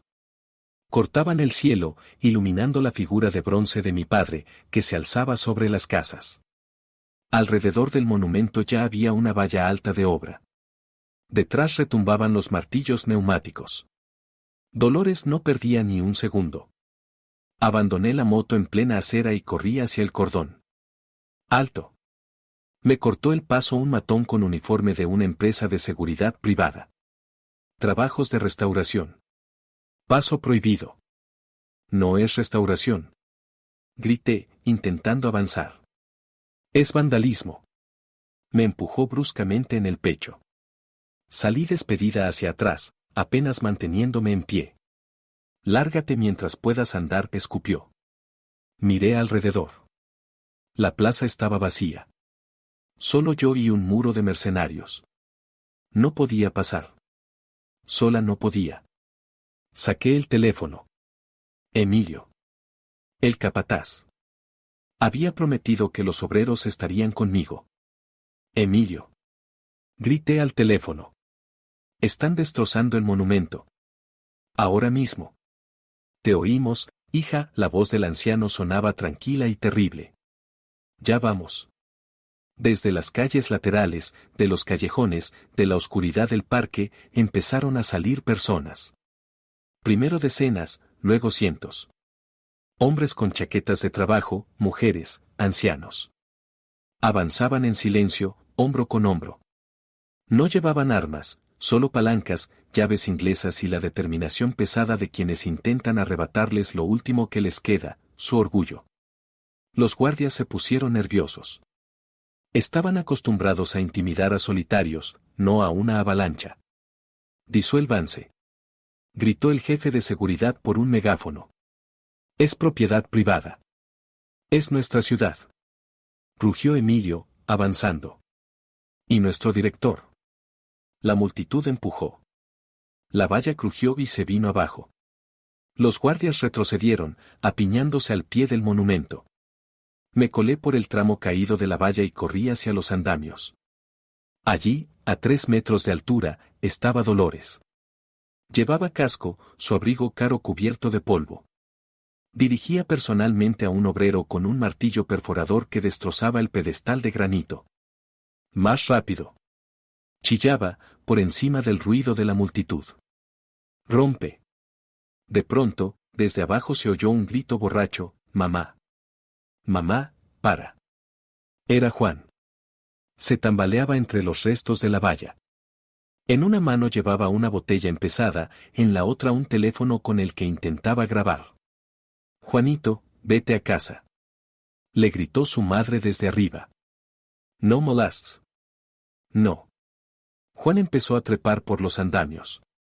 Subía torpemente, resbalando, pero avanzando con obstinación. Me lo prometiste. Me prometiste una parte. ¿Dónde está mi dinero? Llegó a la plataforma donde estaba Dolores. Me engañaste. Le gritaba a la cara, salpicando saliva. Me quitaste el piso, me quitaste el dinero.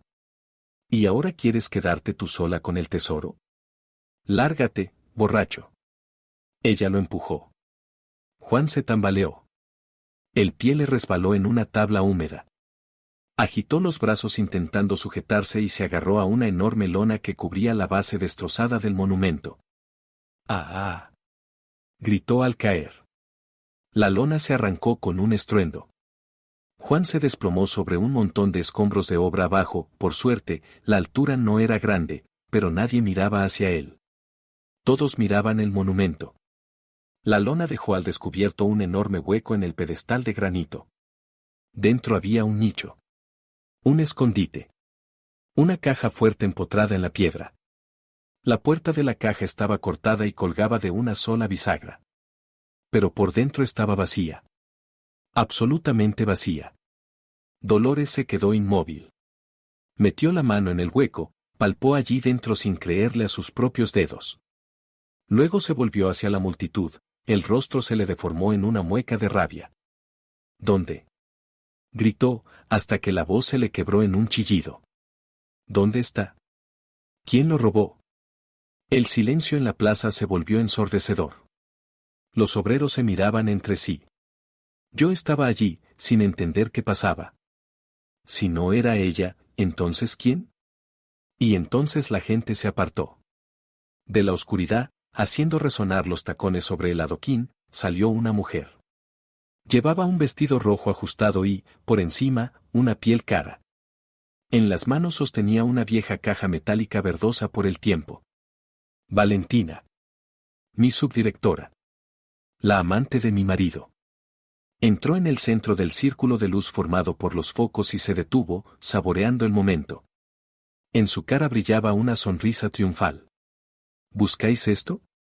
Preguntó con voz clara, alzando la caja por encima de su cabeza. Tú. Roncó Dolores desde arriba. Dámelo. Eso es mío. ¿Tuyo? Valentina se echó a reír. No, querida. Es de quien pague más. Barrió con la mirada a la multitud, se detuvo en mí y luego miró hacia arriba, a mi suegra. No soy tonta, Dolores. Vi cómo estudiabais los planos del monumento en el despacho de Marina mientras ella estaba en el hospital. Entendí lo que buscabais. Y decidí comprobarlo yo misma.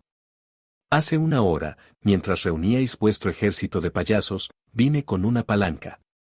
Las cerraduras aquí, ya sabéis, son antiguas. Le dio una palmada a la caja. El metal resonó por la plaza. Aquí está el original de la escritura de compraventa de los terrenos de la fábrica.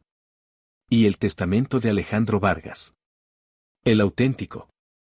10 millones, dijo con claridad. De dólares. En efectivo. Ahora mismo. Quien los traiga primero se lleva la caja. Yo tengo dinero. Aulló Dolores, empezando a bajar por los andamios. Haré una transferencia. Ahora mismo.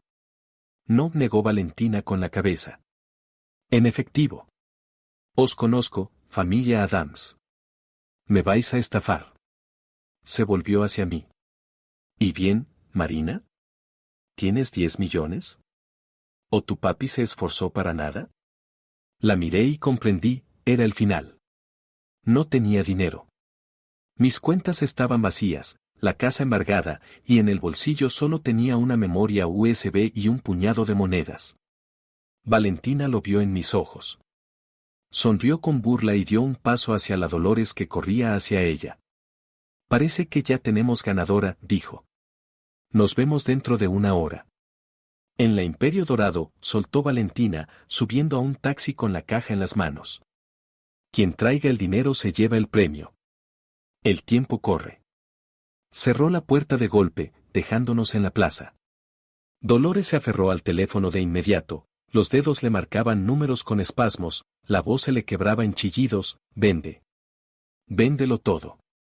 Acciones, la casa de campo, joyas. Necesito efectivo. Urgente. Corrió hacia su coche sin mirar siquiera a su hijo, que aún gemía entre los escombros. Yo me quedé allí de pie. 10 millones. No tenía ni 10.000. Marina, se me acercó Emilio. Podemos reunirnos. Los de la fábrica. Cada uno lo que pueda. Negué con la cabeza. Gracias, Emilio. Pero en una hora no juntaremos eso. Y tampoco aceptará vuestro dinero. Lo que quiere es poder sobre mí. Humillarme. Toqué el bolsillo donde estaba el libro negro. Esa era mi única oportunidad. No el dinero. La verdad. Una hora después entré en Imperio Dorado. Era el restaurante más ostentoso de la ciudad, oro, terciopelo, cristal. Valentina estaba sentada en la mesa central como una reina. Delante de ella había una botella de champán y la misma caja metálica. Hacía girar la copa con desgana, disfrutando del momento. Frente a ella estaba Dolores. Había puesto sobre la mesa fajos de billetes, dólares, euros. Debía haber vaciado todas sus reservas y las cajas fuertes de sus amigos. Aquí hay 5 millones, siseaba mi suegra. El resto mañana. Dame la caja. Dije 10, alargó Valentina, perezosa. Y al instante. Nada de mañana. Me acerqué a la mesa. Valentina me vio y se le dibujó una sonrisa amplia. Oh, apareció la señorita. ¿Y la maleta con el dinero, Mari? ¿O viniste solo a mirar cómo vendo la herencia de tu papi? No tengo dinero, Valentina, dije con calma, sentándome en una silla libre. ¿Entonces qué haces aquí? Bufó. Lárgate. Has perdido. ¿Sabes? Siempre te odié. Tan correcta, tan santa. Los niños son nuestro futuro, la honestidad es lo principal. ¡Puaj! Me daba náuseas tu rectitud. Y me daba náuseas que a ti te cayera todo del cielo, el puesto, el marido, el apellido. A mí no me cayó nada del cielo, respondí. Y tú lo sabes. Dolores golpeaba la mesa con los dedos, nerviosa. Basta de charla. Valentina, te transfiero 2 millones más ahora mismo. Dame la caja. Valentina miró de reojo su teléfono, que pitó con un mensaje. Lo leyó y su rostro se contrajo un segundo de furia. Pero se recompuso enseguida. -7 millones, arrastró las palabras. Es poco, pero... Supongo que sirve. Extendió la mano hacia el dinero. Espera, dije, sacando de mi bolso la libreta negra. Dolores se estremeció como si la hubiera electrocutado. ¿Qué es eso? Preguntó Valentina, entrecerrando los ojos. Contabilidad, abrí el cuaderno por la página adecuada. ¿Recuerdas la reforma del gimnasio del año pasado? Tú firmaste las actas de recepción. Y aquí, en este cuaderno, está anotado cuánto cobraste de comisión por hacer la vista gorda con los materiales baratos. Se lo giré. Allí, junto a la suma de $500,000, estaba su firma y una nota con la letra de mi suegra, Valentina, por callar. Valentina palideció. Miró del cuaderno a Dolores. ¿Lo apuntabas? Susurró. ¿Tú, vieja bruja, apuntabas cada céntimo? Es un seguro. Chilló Dolores. Negocios son negocios. La oferta es esta, la interrumpí. Me das la caja. Y yo arranco esta página y la quemo aquí mismo, en este cenicero. Y entonces quedas libre. ¿Y si se la vendo a ella? Valentina señaló la montaña de dinero. Entonces voy a la policía con este cuaderno, dije con dureza. Dolores caerá de todos modos, tengo toneladas de mierda más sobre ella. Y tú caerás con ella. Complicidad en malversación a gran escala. 7 años, como mínimo. El dinero no te servirá en prisión. El restaurante quedó en silencio. Solo se oía el tintinear de cubiertos en las mesas vecinas. Valentina miraba el dinero. Luego el cuaderno. Luego a mí. De pronto, su teléfono pitó otra vez. Lo miró rápido. En la pantalla apareció un mensaje de Juan.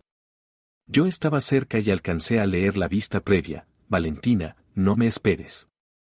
Conocí a Isabela, es camarera, joven, no como tú y Marina. El rostro de Valentina se convirtió en una máscara de furia helada. Levantó lentamente la vista hacia Dolores. Su hijo es un idiota. Dijo en voz baja.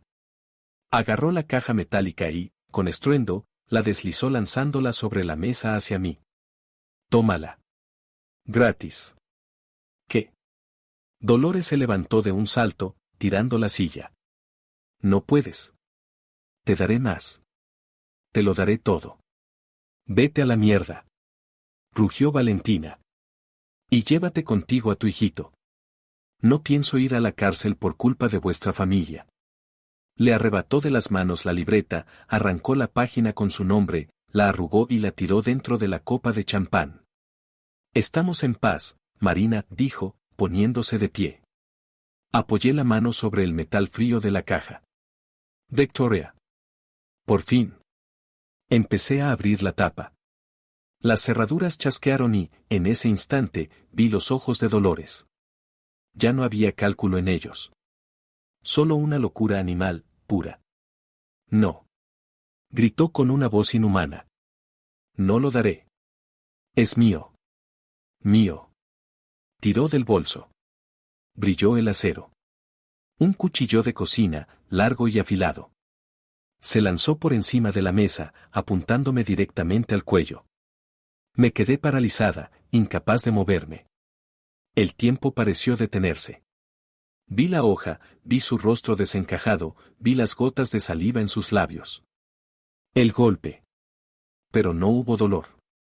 Una espalda ancha con chaqueta de cuero se interpuso ante mí. ¿Ignacio? Apareció de la nada, como si se hubiera materializado en el aire. Le sujetó el brazo, pero la inercia fue demasiado fuerte. La hoja le cortó el antebrazo, rasgando la chaqueta y la piel. Saltó la sangre. Quietecita. Rugió, retorciéndole el brazo. El cuchillo tintineó al caer al suelo. Dolores aulló e intentó arañarle la cara con las uñas, pero él la empujó y la tiró al suelo. ¡Al suelo! Gritó. He dicho al suelo.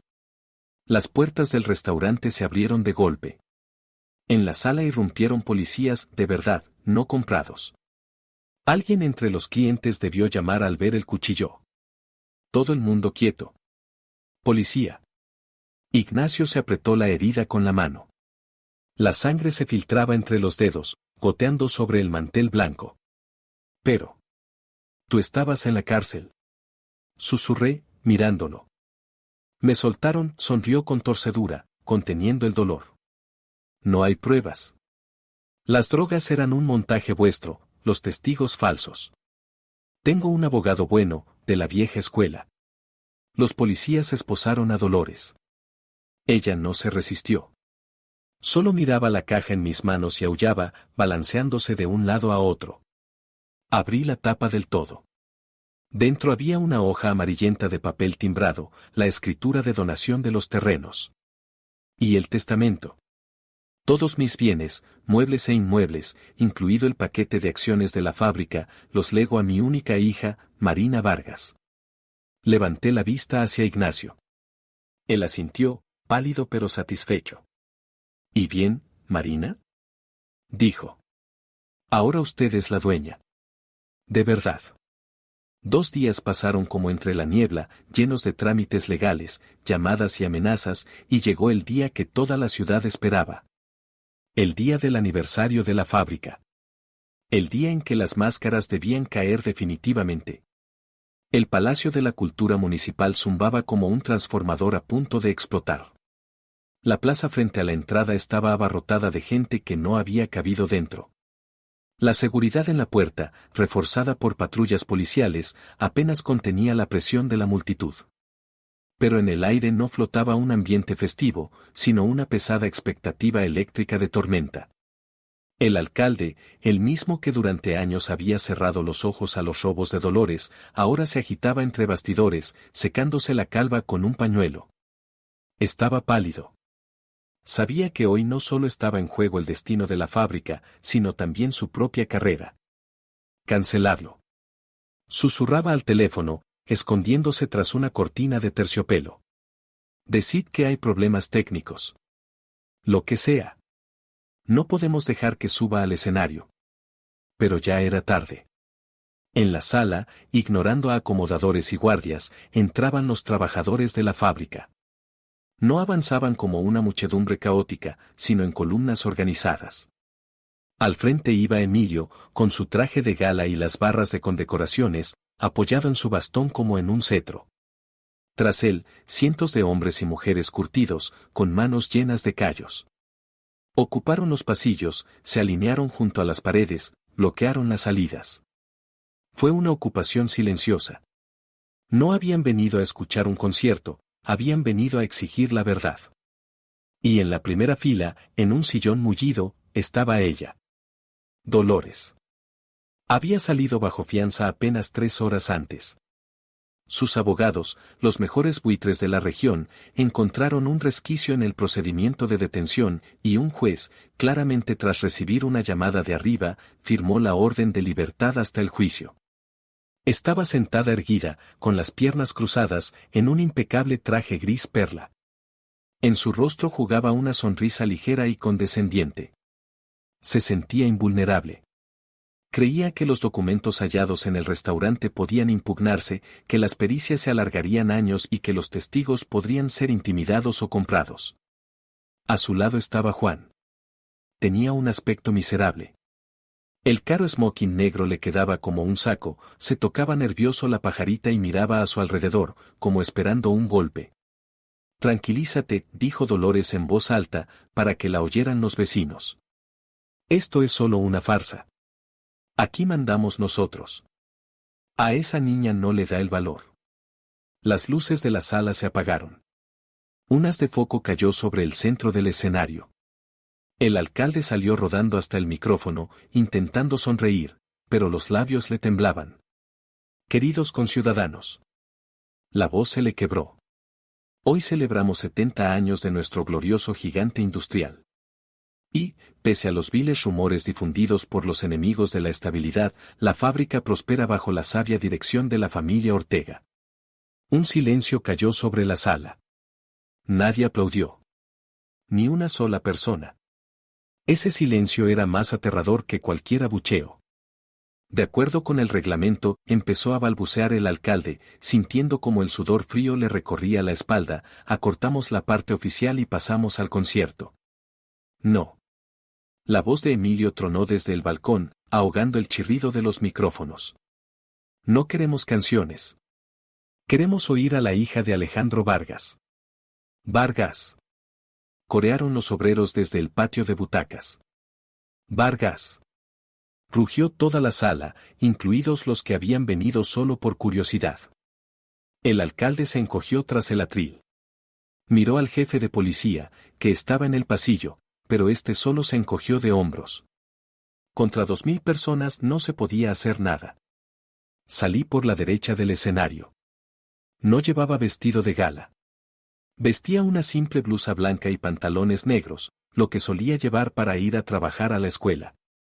El único adorno era el viejo pin de mi padre, metalúrgico emérito, prendido en el cuello.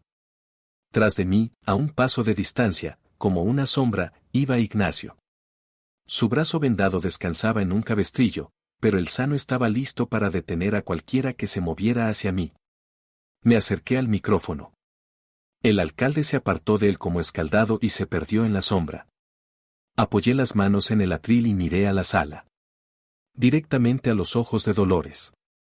Su sonrisa se tensó apenas, pero no apartó la mirada.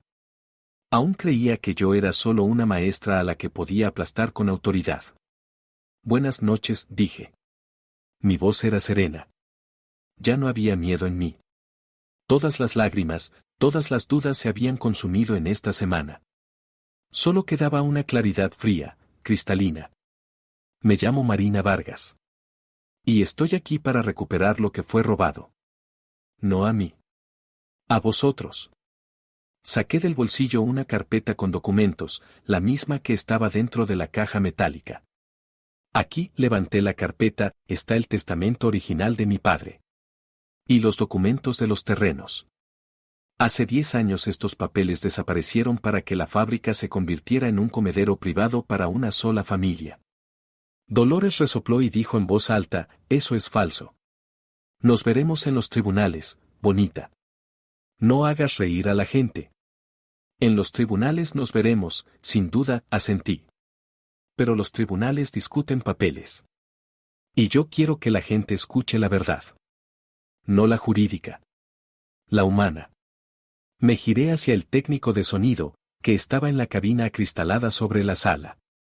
Estaba pálido, pero al cruzar mi mirada asintió. Mi marido, Juan, tenía una costumbre, continué, mirando a Juan, que empezó a deslizarse en su butaca. Tenía mucho miedo de que su madre lo engañara. Así que grababa sus conversaciones. Por si acaso. Esta memoria USB la encontré cosida dentro de su sofá favorito. Hice una señal con la mano. En los altavoces de varios kilovatios sonó un chasquido, y luego una voz. Limpia, inconfundible, con esas mismas notas chillones que conocían todos los profesores de mi escuela. La voz de Dolores. ¿Pero cuánto más vamos a estar perdiendo el tiempo con ese viejo senil de Vargas? No quiere firmar la transferencia de las acciones. Tiene, ya ves tú, principios. La fábrica para los obreros. ¡Puaj! La sala se quedó inmóvil. Dolores se aferró a los reposabrazos con tanta fuerza que se le blanquearon los nudillos. La voz de Juan, joven, borracha, mamá, ¿y qué hacemos? Es terco. La voz de Dolores, terco. Mientras esté vivo. El té, Juanito. Ese mismo preparado que traje de Bolivia. Los médicos dijeron, efecto acumulativo. El corazoncito se para y ninguna pericia encontrará nada. Lo importante es que lo beba todos los días. ¿Te aseguraste de que la secretaria se lo preparara? Un murmullo atravesó la sala. Era el sonido del horror. La gente empezó a levantarse. Es un montaje. Gritó Dolores, poniéndose de pie. Apagad eso. Es mentira. Pero la grabación siguió.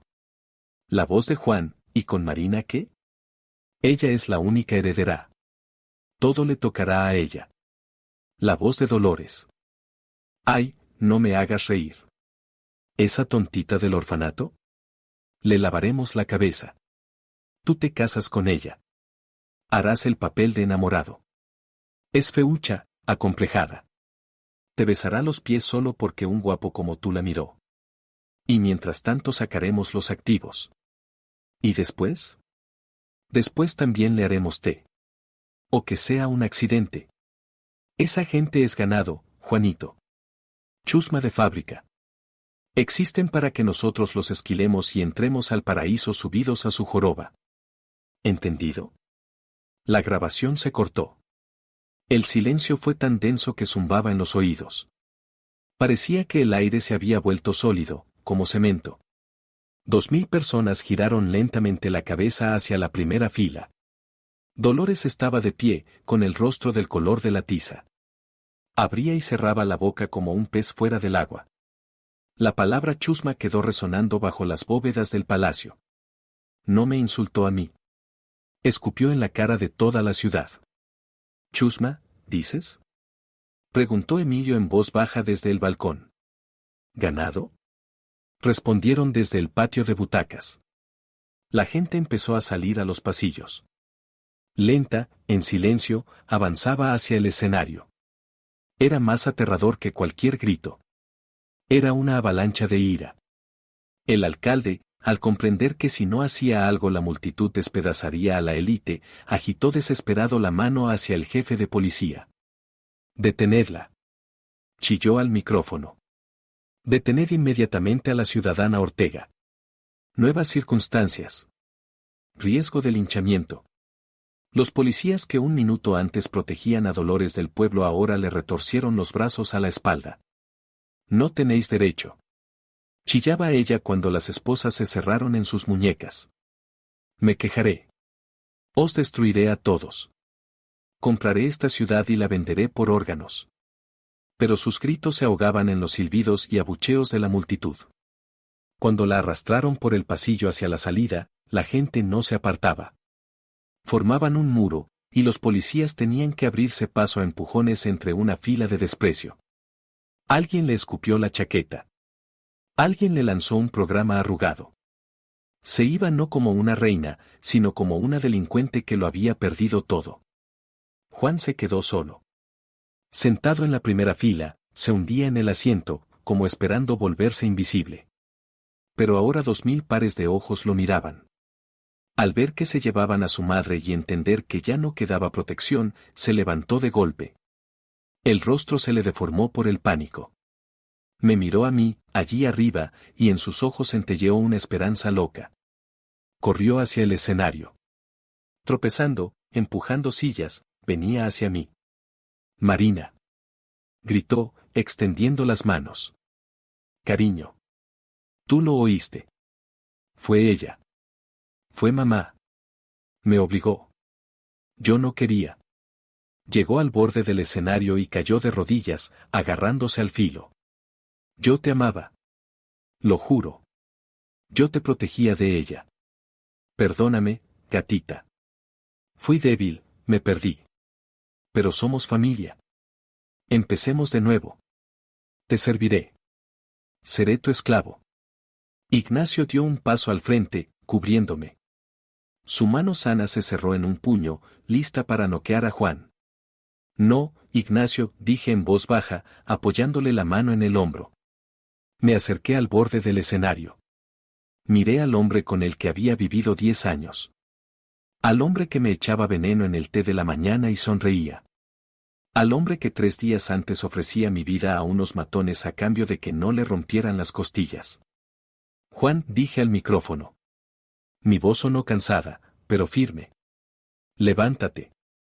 Él alzó la cara llorosa, con el rímel corrido, al parecer se había pintado las pestañas para la ocasión. «¿Me perdonas?», susurró con esperanza. «Tú eres buena, Mari. Eres maestra. Tú perdonas a todo el mundo». «Hace 3 días», dije para toda la sala, «me tasaste en $5 millones. Les dijiste a los cobradores, llévense a mi mujer, que ella lo pague trabajando, pero a mí no me toquen». Un murmullo recorrió el auditorio.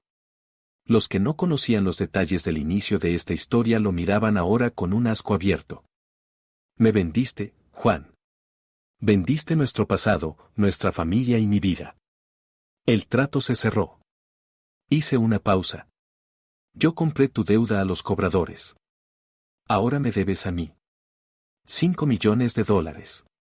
Más daños morales. Más 10 años de mi vida». Juan retrocedió, negando con la cabeza. «No tengo dinero. Mamá bloqueó todas las cuentas». «Lo sé», asentí. «Pero tienes otra cosa». «¿Ignacio?». Ignacio saltó del escenario. Era enorme y daba miedo con esa rabia contenida.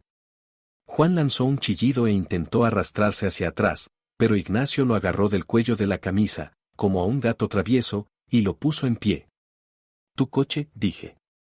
«El todoterreno negro.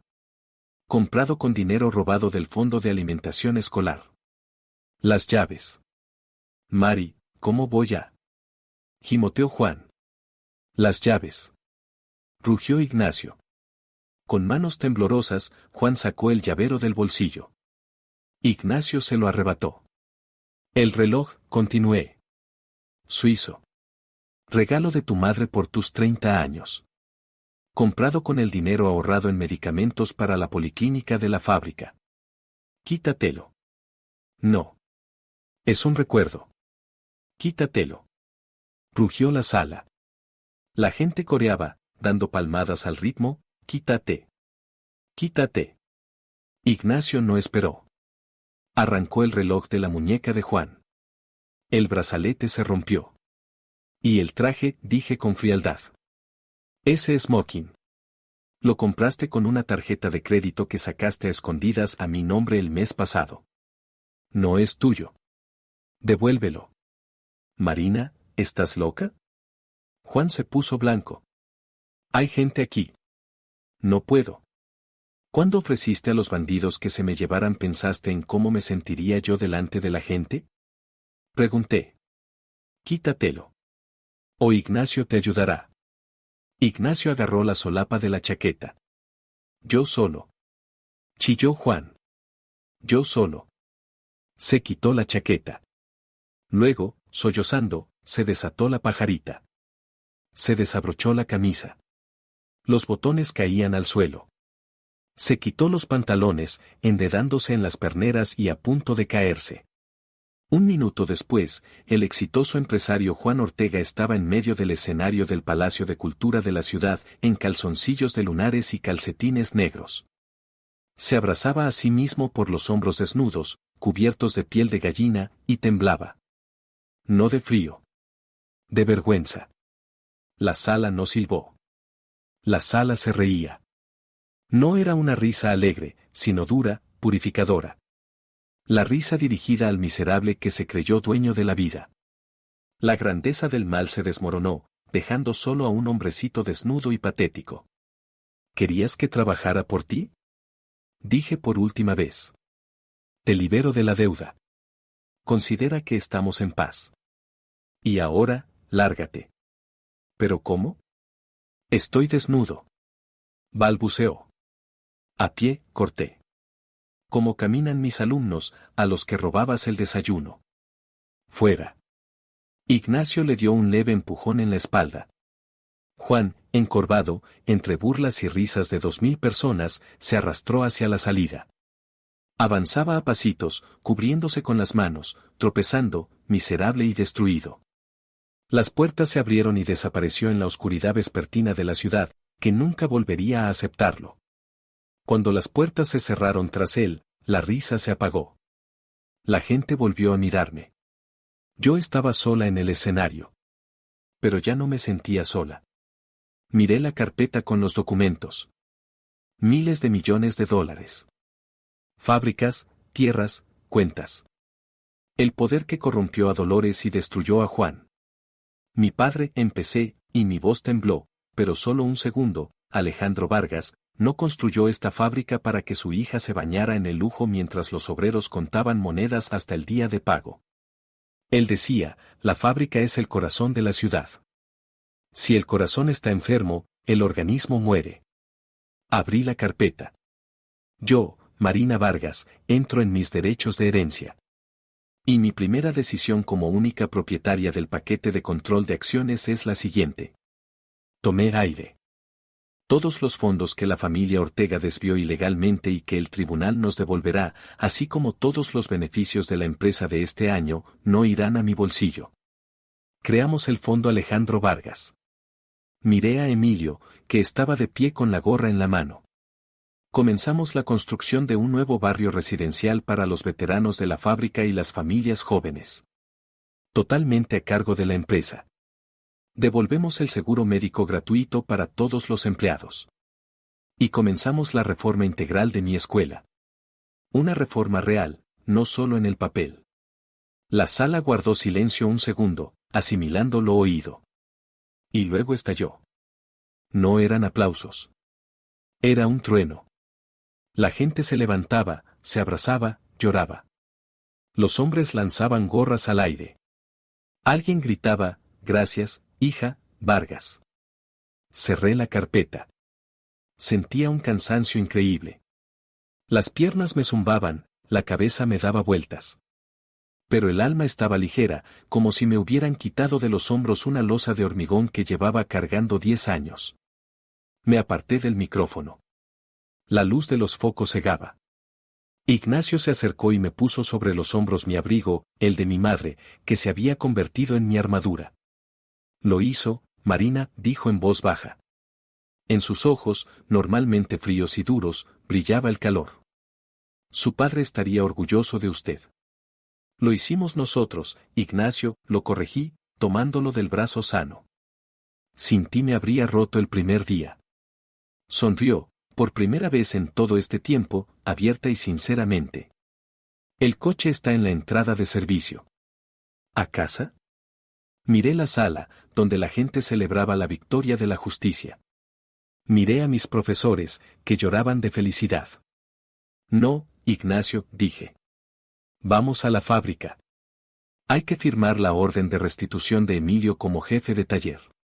Y, prepárame un té. De verdad. Ahora ya no le tengo miedo. Ignacio abrió ante mí la pesada puerta del backstage. Di un paso hacia la oscuridad del pasillo, pero sabía que delante estaba la luz. Ya no era una víctima, ni una esposa cómoda, ni una huérfana. Yo era Marina Vargas. Y mi vida no hacía más que empezar. El sonido de un libro que se cierra, el susurro de las páginas, el silencio del estudio. Bueno, amigos, esta ha sido la historia. Sinceramente, mientras les leía el final, a mí mismo se me erizaba la piel. Ya saben, muchos dirán que Marina actuó con crueldad, desnudar al marido en el escenario, echarlo a la calle. Alguien dirá que no es cristiano, que había que perdonar. Pero pensemos, ¿existe un límite para el perdón? ¿Se puede perdonar a alguien que durante años te envenenó, que estaba dispuesto a vender tu vida para salvar la suya, que vivió contigo sabiendo que su madre era la asesina de tu padre? Me parece que Marina no se vengó. Simplemente restableció el equilibrio. Les devolvió el mal que sembraron durante años, solo que en otra moneda. Y, en mi opinión, incluso fue blanda con él. Él quedó vivo y sano, a diferencia de su padre. ¿Y ustedes qué opinan? ¿Actuó bien con Juan? ¿O merecía una segunda oportunidad? ¿Y qué piensan de Ignacio? ¿Tienen futuro él y Marina no solo como socios de negocios? Escriban su opinión en los comentarios, me encantará leerlos. Seguro que habrá debates encendidos. Si esta historia los conmovió, si se preocuparon por Marina como yo, por favor den me gusta a este video. Es la mejor recompensa para el autor. La próxima historia, créanmelo, será aún más intensa. Les deseo todo lo mejor. Al final de este video, en el centro de la pantalla, aparecerá una ventanita.